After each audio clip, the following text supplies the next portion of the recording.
À l'école du recrutement, ces dernières années, on a pu observer différentes tendances. Les trois grandes principales qu'on pourrait retenir, c'est la première, la raréfaction de la compétence du recruteur et du métier du recruteur, qui est aujourd'hui un métier de plus en plus recherché. LinkedIn a publié fin 2019 une étude qui parlait des 15 métiers les plus recherchés en France. On y voit apparaître deux fonctions autour du recrutement, le recruteur IT et le responsable recrutement. Donc c'est signe qu'il y a un réel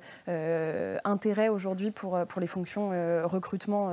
professionnalisées en tout cas. Et les deux autres grandes tendances qu'on voit émerger et qu'on voit de plus en plus, c'est dans un premier temps l'intégration de plus en plus systématique et de plus en plus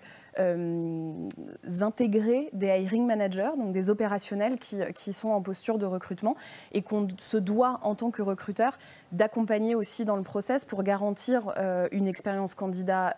fiable et de qualité et pour évidemment, par exemple, sur des fonctions pénuriques, accélérer la phase de sourcing. On pense par exemple aux méthodes de co-sourcing ou de pair sourcing avec des fonctions techniques où on va avoir un CTO ou un DSI qui va directement, ou même un tech ou un dev, faire le sourcing avec le recruteur, ce qui va améliorer et augmenter les taux de réponse ou les taux d'ouverture des messages d'approche et qui va bien évidemment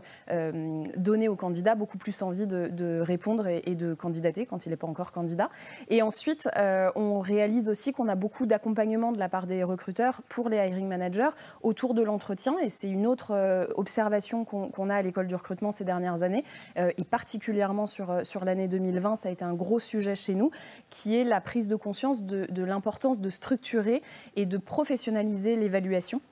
et la méthode de l'évaluation. Et donc, on a énormément parlé de l'entretien structuré cette année dernière et je pense qu'en 2021, on va encore continuer à beaucoup en parler. Et donc, c'est voilà, la prise de conscience de l'ensemble des parties prenantes du process de recrutement, d'avoir une méthode d'évaluation professionnelle et structurée, notamment à travers l'entretien structuré qu'on enseigne, nous, à l'école du recrutement et qu'on s'est appliqué à nous-mêmes également.